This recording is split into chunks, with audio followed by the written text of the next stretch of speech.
Hey, what's up, guys? Today, I wanted to talk about a small town in North Carolina called Sylva that has some interesting history, along with some legends from around the area.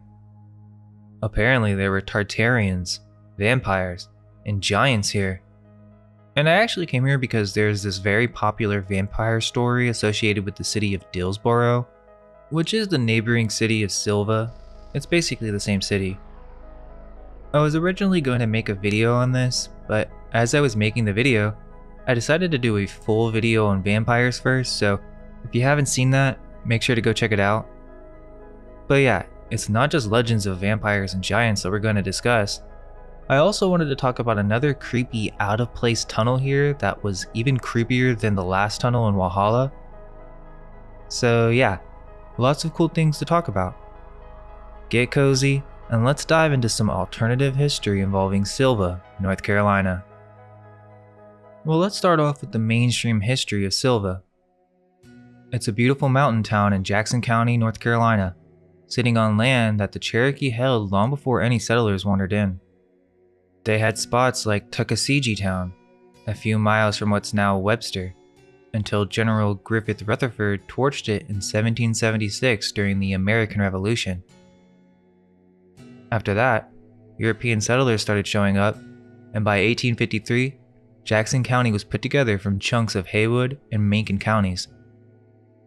Webster got picked as the first county seat, named after Daniel Webster, some big shot politician, and sat there for years with a courthouse built in 1854, rebuilt after a fire in 1888. Supposedly the railroads came in during the 1880s. About 3 miles from Webster, a new place called New Webster popped up because of the rail line, only to get renamed Dillsboro in 1889 after William Allen Dills, a local guy who must have mattered to someone. Seems weird that you would start a new city 3 miles away and make it a new version of the city when Webster was only a few decades old. Unless it's actually older than that, that would make sense.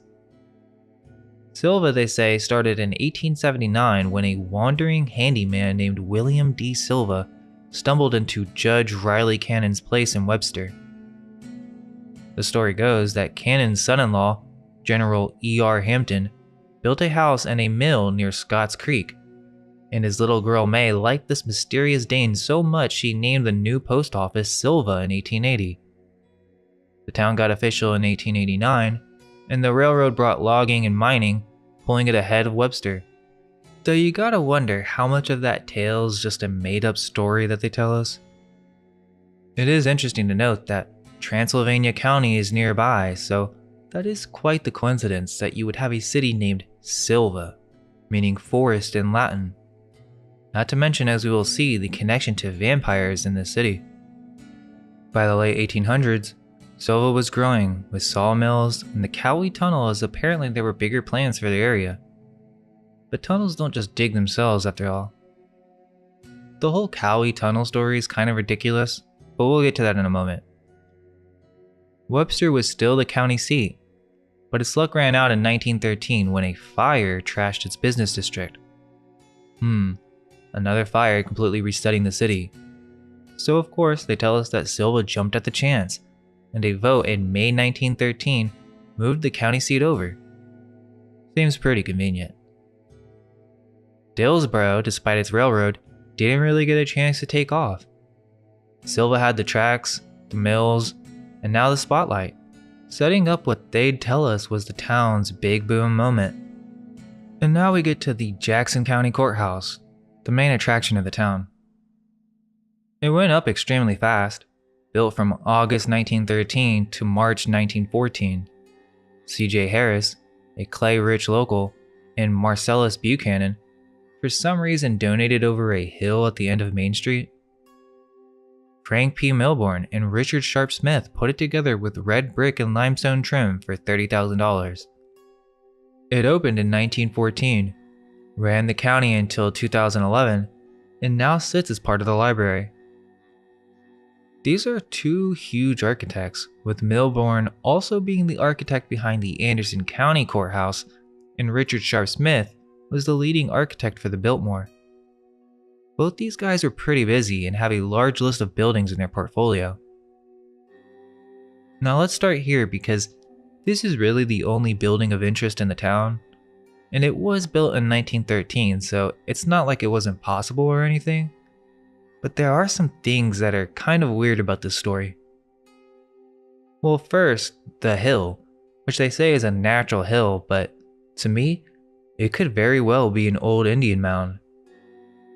Now let's keep in mind, there are countless mounds in this general area, and like I said, this is old Cherokee land. As we will see, I think it's not too crazy to consider that many cities were built on top of previous ones, or at least used the infrastructure that was already there. There is one construction photo, but something about it seems off. Like I said, I do think it's totally possible that they constructed this, but the fact that there's only one construction photo is strange. The first thing that sticks out to me is the hill, which half of it is cut grass and the other half is grown out. The entire building looks off-centered as well, with a large portion of it being underground. There is also this pillar or object sticking out of the ground here. Unfortunately, the quality of the photo is too low to be able to see this in detail. But the weirdest part is there seems to be a door at the bottom of the hill or some type of entrance.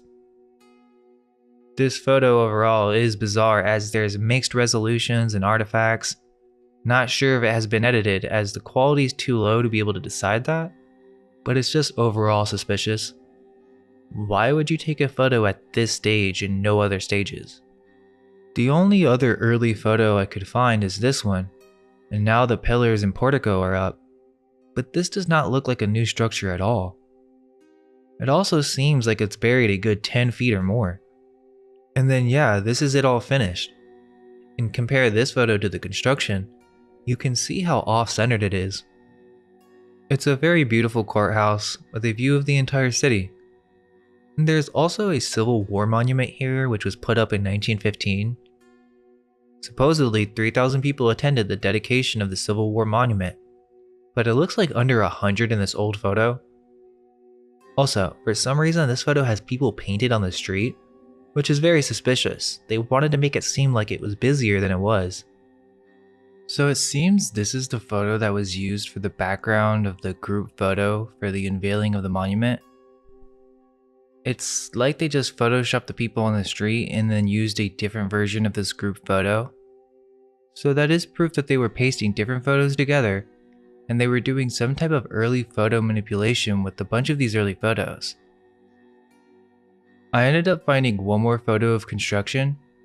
However, for some reason they photoshopped the people into the scene as their proportions are off. Let's keep in mind that in 1920, the population was under 1,000 from what they tell us, so it could have been even less than that. So why would you build a county courthouse here with such a low population? In 1900, there were only 300 people. Something seems off. Now in the modern day, there are still less than 3,000 people, so it is a small town, but just interesting to note. Now is this structure on top of an old Indian mound? Who knows? But that old photo with the door is strange, and it doesn't seem natural to me, but that's my opinion. Also, these big name architects are another red flag, as you will see this with a lot of courthouses and old revival structures, is they just kind of have an architect that they assign them to, with these huge portfolios that seems unrealistic. Richard Sharp Smith is also the architect behind the Madison County Courthouse, which features a similar design. However, there is contrasting info where some articles say it was constructed in 1912, and others stating it was built in 1907, and this one for some reason took 4 years. No construction photos, and it's in another random small town called Marshall, with a lot of interesting buildings, yet the population in 1920 was 748. Just doesn't quite add up. So let's just say it took 4 years for this structure. How are we to believe that the Jackson County Courthouse was built on a hill in 7 months? Seems unlikely. So yeah, that's the courthouse. Very beautiful and unique. Not too many courthouses like this stand on a massive hill over the city. It's extremely photogenic and really stands out as an iconic landmark. There isn't much I wanted to discuss in terms of the downtown buildings. It is worth mentioning that they go below street level. You can see this in multiple places where windows are beneath the street, and many storefronts have stairs that go down another level. You see this in every downtown, which is strange because it means the streets needed to be raised. That brings an extra level of complexity to creating these cities, and there is no evidence or photos of this process, which is bizarre. Now let's talk about Dillsboro, which is different than Sylva.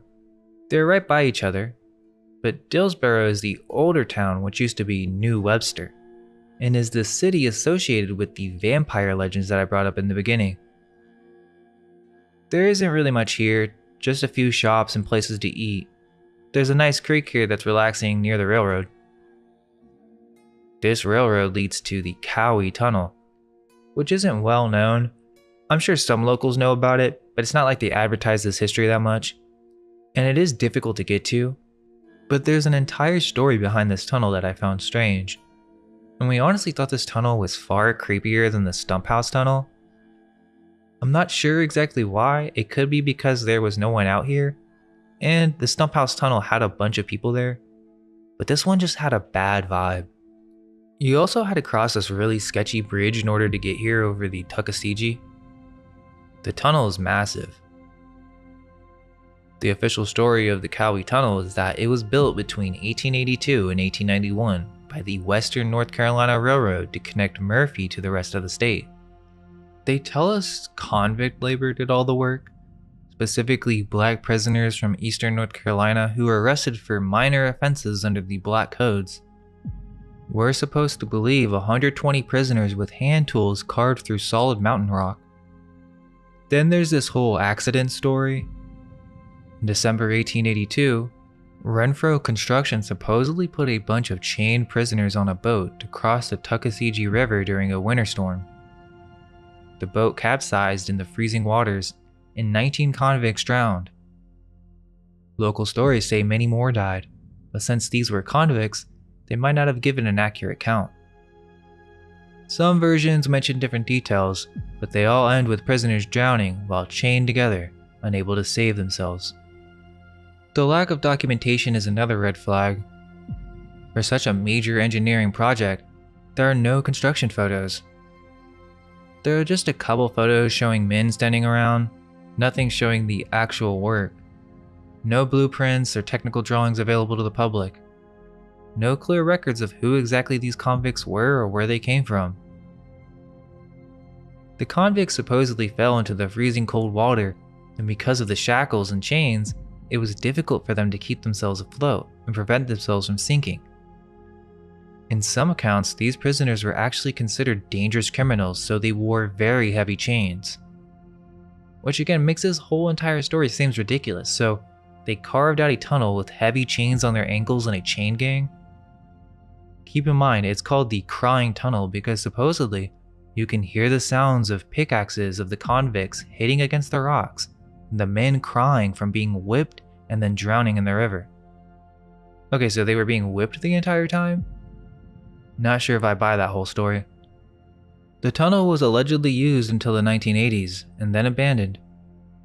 Now it just sits there with water dripping down the walls. This massive engineering project just left to rot. This connects with the Swannanoa Gap Tunnel, as it is the exact same story with convict labor. And actually, one of the photos that is used with the Cowee Tunnel of convict labor is from the Swannanoa Tunnel, so we don't even have pictures of the convicts at Cowee Tunnel. When you stand inside Cowee Tunnel and look at the actual construction, it's hard not to wonder if we're getting the whole story. The scale of it seems beyond what chained prisoners with hand tools could accomplish in the 1880s. Maybe they did build it, but the whole narrative just feels like it has too many convenient gaps and too little evidence. Maybe there was an older tunnel already here that they just expanded, or maybe the construction methods weren't what we've been told. All I know is I kept thinking, yeah, there's no way this was built by 100 convicts. But that's just my thought. I understand that you have to consider dynamite, but even with explosives, the unstable mountain terrain makes it extremely unlikely. They actually don't even mention explosives being used, In fact, it says they had to manually bore through 700 feet of stone. Oh, and there is a portion in the back, or maybe it's the entrance, where it says 1929, so apparently they must have came in 50 years later, added cement, and some metal framing inside, but most of the tunnel's pretty unfinished. That's another strange thing about it, is why wouldn't you just clean up the tunnel a bit from the beginning to make it more stable? Okay, and there is another really weird angle to all this. It's not really alternative history, but I thought it was worth mentioning.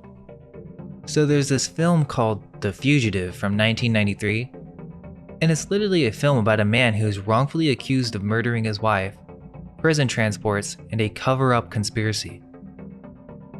In the film, they used practical effects for the train crash scene, and the wreck is still there, so it's pretty cool to see. But I just find it so weird that they decided to use this specific location. It's less than a mile away from the tunnel, which I'm sure they were aware of the history, so it just seems bizarre. Not to mention the movie involves a pharmaceutical cover-up, but I'm not going to go into that. Another thing I should mention is that Cowee is said to be a Cherokee name, tied to older settlements around here. They don't really say why they called it the Cowee Tunnel. Just slap the name on and move on, I guess. But there was a historic Cherokee town called Cowee up near Franklin, about 20 miles from Sylva, with a platform mound where they built a townhouse right on top, which feels a lot like what happened with Sylva's courthouse hill. That townhouse spot wasn't some random choice, it was a big deal for them, a center for meetings and ceremonies. So naming the tunnel Cowee probably nods to that old Cherokee presence, even if they don't want to spell it out. However, Cowee is an anglicization of the Creek word Coweta, which means the mountain lion people. The story they give us that the Cherokee sided with the British in 1776, either to keep settlers off their land or some other reason they can't quite agree on, and that's why colonial militias, like Griffith Rutherford's crew, came through and burned their towns to the ground. Cowee got hit hard that year, along with Tuckasegee near Webster, and a bunch of others. They call these places middle towns or just villages, but it's fishy. Almost every little mountain town around here started as a Cherokee settlement, and they all got wiped out the same way. Platform mounds, townhouses, whole communities torched, and we're supposed to buy was just about picking sides in a war? Sounds more like someone wanted them gone.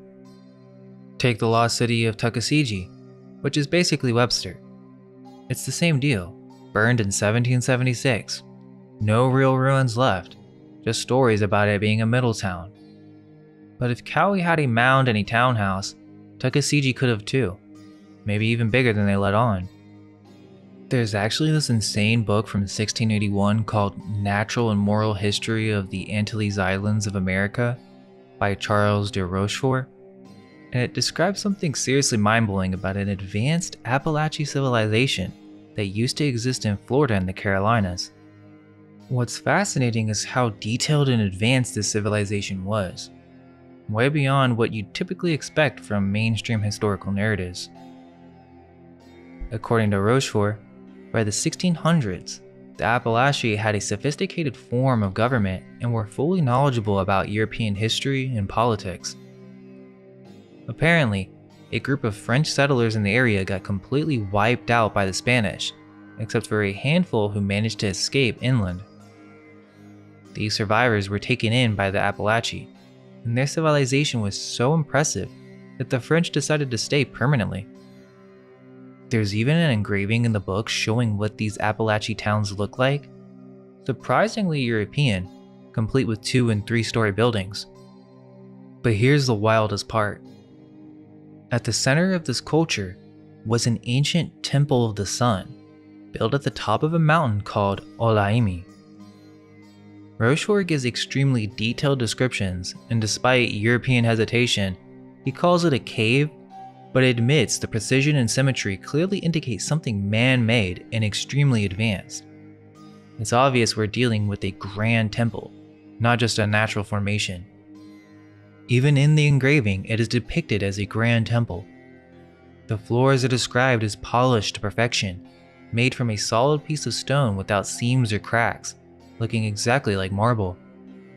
The walls and ceilings were adorned with patterns and shapes resembling coral and elaborate carvings, giving the whole structure a sacred and majestic feel. According to local Appalachee tradition, this temple was not just ancient, it was pre-flood. They claimed it was literally constructed by the sun itself, making it the only structure in their lands to survive the Great Flood. This isn't a minor detail either. The temple had perfect symmetry, an incredible central altar directly under an opening aligned with the sun, and polished surfaces that reflected sunlight in a deliberate, ceremonial way. It's clear that the Appalachee revered this temple deeply and maintained it as a sacred site for thousands of years. The book also describes some seriously advanced textile making techniques, mysterious and vibrant flowers used in their rituals, and their profound understanding of herbal medicines and craftsmanship. But there's another mind-blowing detail in this book. Rochefort openly writes that the French colonists who interacted with the Appalachee firmly believed that they had stumbled upon the remnants of the Tartarians. He mentions it was actively debated but became increasingly accepted among them that the Appalachian Tartarians were, in fact, one and the same. When you put all these details together, the advanced architecture, the pre-flood myths, the sophisticated culture, and the identification with Tartaria, it seriously challenges mainstream historical perspectives and raises massive questions about our understanding of North American history. With that in mind, now let's get into vampires. So this story has to do with Dillsborough, which is why we came here in the first place.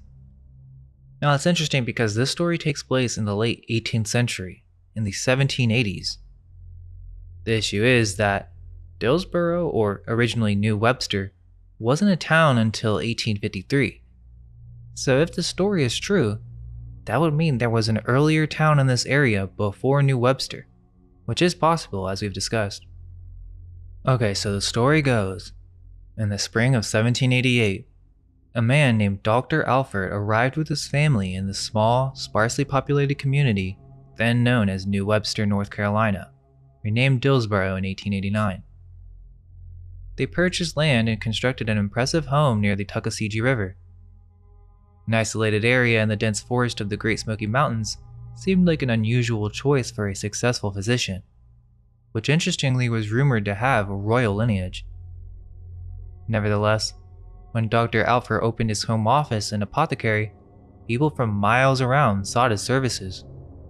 Initially, everything seemed fine. However, two men whom Dr. Alfred had treated for gout suddenly died from unknown causes. Both were well-liked, productive members of the town, and their deaths raised suspicions. Everybody was starting to freak out, but the local minister managed to calm the community, reminding them that life is uncertain and that death can come at any time, as per God's will. Life returned to normal for a few months, until that fall, when the minister's wife entered their children's room and saw what she described as a dark figure hovering above their young daughter, who had been in perfect health when she went to bed. The woman screamed, and other household members came running, but the toddler was dead. There were no obvious signs of illness or injury, other than a small amount of blood on the pillow from 2 puncture wounds on the child's throat. Something was clearly wrong. Reports emerged of a huge bat-like creature flying about at night, a winged being so large it seemed otherworldly. People began securing their homes, closing doors and windows, and families huddled together, afraid to leave their children unprotected in separate rooms. A few nights later, a young boy raced into town, frantically knocking at his grandparents' door. He insisted that something was attacking his mother and father in their house up the hill. The grandfather gathered some neighbors and a small group of men hurried to the house, where they found the boy's parents and 2 young daughters dead, each with puncture wounds on their necks. The surrounding communities were alerted, and over the next few days, the hills and valleys were thoroughly searched, but nothing unusual was discovered. By February 1789, residents began to relax somewhat, though they continued to keep their children close and avoided going out alone after dark. They convinced themselves that whatever had terrorized their town had moved on. Then one evening, screams were heard from a house halfway up the hill. Neighbors arrived just in time to see a black, human-like form race down the hill and disappear into the Alfred home. Inside the house, they found a young couple dead, with strange bite marks on their throats. A vigilante group quickly formed and confronted Dr. Alfred at his home. He refused them entry, prompting some men to stand guard outside while others fetched reinforcements. By morning, a large group of townsmen forced their way into the Alfred's residence. Dr. Alfred attempted to reason with them, but they dragged him outside and tied him to a tree. Upstairs, they found freshly made beds that appeared unused or not slept in at all. In the cellar, behind a heavy locked door, they discovered 3 coffins. In one lay Miss Alfred, dressed in a black, shroud-like garment, very much alive, and when they confronted her, she began hissing and cursing as she was pulled from the coffin. But the interesting thing is that the couple's 15-year-old son was nowhere to be found and managed to escape. The leader of the vigilantes addressed the gathered crowd, declaring that the Alfreds were unnatural creatures who fed on the blood of the living. Dr. and Miss Alfred were hanged, their bodies placed inside the house, which was then set ablaze. Their son was never seen again, and no further unusual deaths occurred in the area.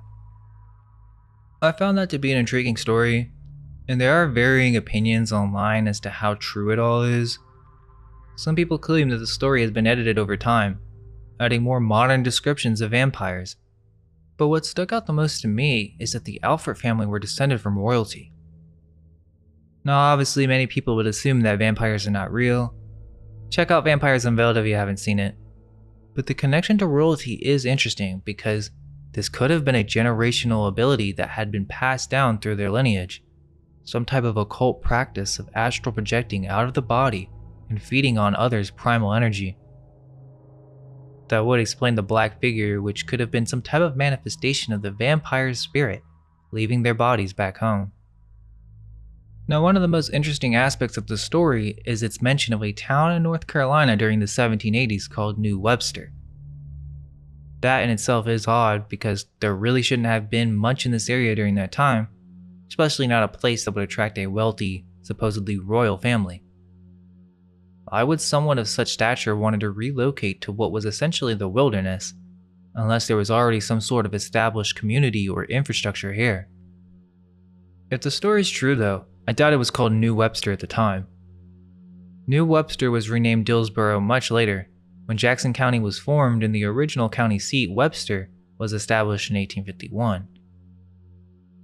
It's strange to think that there would have been both a Webster and a New Webster simultaneously, and only a few years apart since the original founding of Webster, unless the area's history goes back even further than we realize. Maybe there's some hidden truth here that we haven't uncovered yet. I try to keep an open mind, but I will admit that opinions on the legitimacy of the story are mixed. Still, it's worth exploring because the story is so detailed and many locals know about it and even joke around about the idea of vampires in the area. Remember, it's called Sylva after all. Okay, now let's talk about giants because this gets really interesting. Not far from Sylva is Judaculla Rock, a soapstone well known for its ancient carvings and petroglyphs. I'm sure many of you have heard of it. It was even on the History Channel. It's popular because this rock is linked to the Cherokee account of Judaculla, a slant-eyed giant who is associated with the landscape, landforms, and even Cherokee towns. The Cherokee called this giant Judaculla, which we now pronounce as Judaculla. According to their stories, he wasn't just some random monster. He was essentially a master of all game animals in the mountains. He lived inside Tsuneguni, which we now call the Ta-Nehisi Bald, or some say Basal Mountain. The giant's domain wasn't just a cave, it was described as an entire town inside the mountain. Interestingly, this is not the only mountain with this legend. There is a mountain called Devil's Courthouse, and we actually went on a hike here during Christmas. It was beautiful. I referenced it in an earlier video, but I just wanted to show a few videos from the hike. It was snowing and all the trees were white. We actually didn't know it was going to be snowing, so it was colder than I expected, but it wasn't that bad. I just remember looking at the Devil's Courthouse formation and thinking it looked like another Indian head formation, but that could just be me. It was cool to view it from the bottom and then hike up to the top. It didn't take long at all, and then you got these gorgeous views of the entire area. Oh, and there was a fairly large tunnel up here. It didn't seem that old, but I still walked through it a bit before hiking up. But yeah, this mountain was where Judaculla held court. Apparently, there's an underground chamber beneath the rock where the giant would dance and hold meetings. Seems oddly specific. And sure, you could say it's just a legend, but I feel that there's more to this story. Because it gets even deeper. Judaculla wasn't just a legend, it was an account of a master of the game. There's another story where a girl from Cowee on Pigeon River married Judaculla after he proved he was a great hunter by bringing deer to her mother. The mother freaked out when she finally saw him because he was so massive his head touched the ceiling rafters while his feet scraped the opposite wall. The description says he had long slanting eyes, which is where the name Tsukalu comes from. That's an odd detail. Why would you just add that if it's not specifically describing the attributes of this being?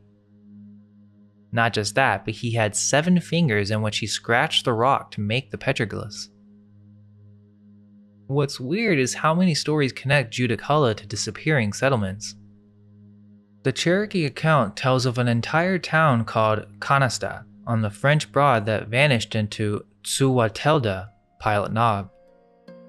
2 strangers showed up one day claiming to be of their people and invited the whole town to come live with them inside the mountain where they'd have peace forever.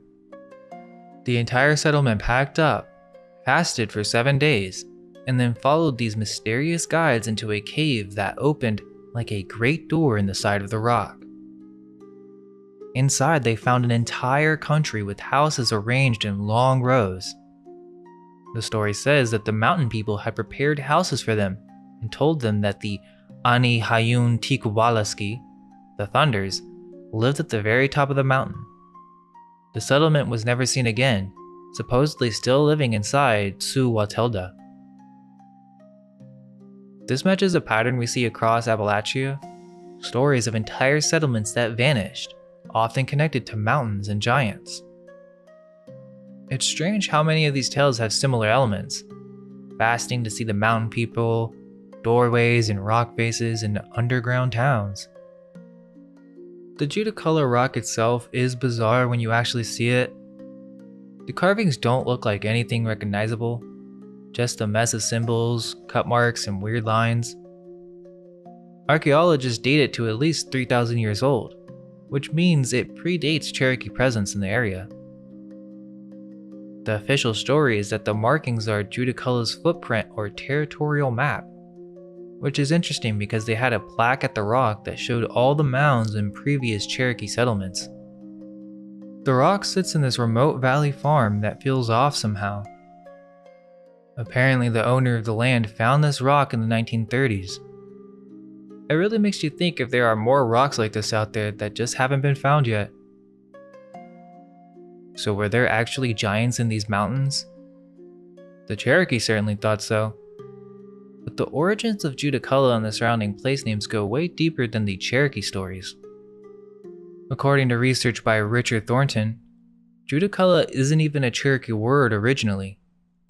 It's actually an anglicized version of the Cherokee pronunciation of Muskogee Creek words Sudakura, which means sky over Kura. Kura was a Proto-Creek province in the area. This makes a lot more sense when you look at the actual petroglyphs. Most of the carvings on Judaculla's rock appear to be dots and circles representing stars, planets, and galaxies, literally the sky. The lower third shows symbols representing major towns in the region. Many of these same symbols can be found in petroglyphs in North Georgia, Bronze Age Ireland, and Scandinavia, and even in Itzamaya writing from Mexico. What's bizarre about the area around Sylva and Cowee is that none of these place names are actually Cherokee in origin. Tuckasegee River comes from the Muskogee Creek Tokasegee, meaning descendants of the freckled people. The Tokaree were apparently very large-framed people, sometimes reaching 7 feet tall, which explains the giant stories. Also, Koro was traditionally remembered as being founded by freckled, red-haired giants who arrived in boats and introduced the long-haired highland cattle to the region. Cowee itself isn't Cherokee either. It's an anglicization of Kuraria, an ancient Irish word meaning place of the Kura people. Kalasaja nearby has the same root. It's actually the Creek tribal name Kulasee with a Cherokee locative suffix. Same for the Cherokee Kurahi. The timing doesn't add up either. According to colonial records, Cherokees didn't even enter the Tuckasegee River Valley until 1745. When they arrived, they encountered villages of Spanish-speaking white men with long beards, hairy chests, and dark skin, who worshipped a book. The Cherokees reported to Charleston that they had killed or driven off these people. That means that the Judaculla rock was already ancient when the Cherokees first arrived, not part of their heritage at all. The archaeological evidence suggests that tall, European or Eurasian people had been in these mountains way before the Cherokee. In fact, archaeologists dated mine timbers at several ancient mines in western North Carolina to between 1585 and 1615, decades before Cherokee presence. A British official named James Moore reported that when Cherokee slave raiders first entered the Murphy, North Carolina area in 1692, they encountered and killed Spanish-speaking men with long beards. So it seems like the entire region around Sylva, Cowee, and beyond was home to a mix of peoples that included Proto-Creek tribes and possibly European or Eurasian settlers long before the Cherokee arrived. The Cherokees basically moved in, took over the existing settlements, kept their names, slightly changed, and then created their own stories about giants to explain these strange place names that had no meaning in their language. But I was looking at this plaque that shows all the Cherokee settlements and mounds in the area, and we noticed this one that said Cowee Mound, and since it was the closest mound, we wanted to go check it out. After searching online, there really wasn't that much on it. However, the map on the plaque gave a fairly precise location point because it was by the river bend. The only thing I could find is that apparently, this mound was at the current location of Western Carolina University. Right where the Killian building sits, there used to be a mound and a city here, and the town was occupied in the 1650s. The mound was supposed to have been a pyramidal mound, so why would they destroy it? And is there a reason they chose to build the university right here on top of the site? Seems strange. And there are many areas around the campus that I felt like weren't natural hills, so there could still be remnants of even other mounds. The whole story of the campus is strange when you think about it. So let's assume there was nothing here by the time the university was founded. Why would they have the university all the way out here during this time when there were no currently occupied settlements in this area? Sylva is about 6.5 miles away, so it makes no sense to actually build a university here unless there was some type of remnants of a village and or infrastructure in the area, meaning they found a city. They didn't start anything. There are a few interesting buildings, like the old Madison building that was built on a hill in 1904, and then for some reason they tore it down in 1930. They even have this old photo of what they call the old steam plant, which consisted of a boiler that was pulled by oxen from Sylva to Cowee. So again, seems very overcomplicated to get set up here, and this is 1910. They still didn't have a railroad set up to Cowee. Here's the new steam plant, which is the oldest building still on campus. Apparently this is supposed to be new in 1924, but it doesn't look new to me at all. But yeah, I wouldn't be surprised if there are still mounds in this area, or that the real reason they founded the college here was because there was some type of city remnants in this location. However, we have to consider what these words mean.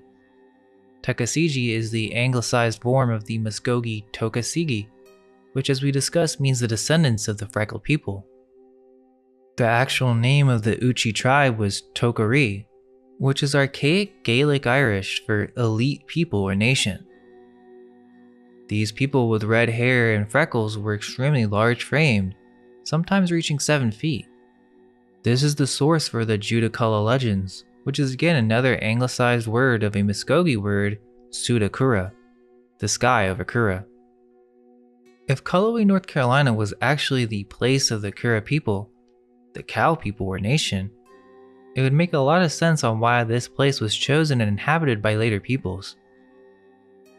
Kura with 2 R's is also the Irish goddess of fertility. It would seem that an advanced group of people inhabited this area long before we're told, but their existence has mostly been erased from history. Their foundations became the sources for many towns and cities we see today. The evidence is literally in the names. We just have to pay attention. Who knows what else is hidden beneath the surface, or how deep this hidden history really goes. All I know is it doesn't match what they tell us in the mainstream historical narrative. Thanks for watching, guys, and we're going to keep exploring new cities, so please tell us what you would like to see next, or if you have any info or stories to share. If you could leave a comment or tell a friend about us, that would really mean a lot. All we can hope is that our minds will be unveiled. Let go of everything you think to be true. Relax the mind and ask the question, do I truly understand what this reality is?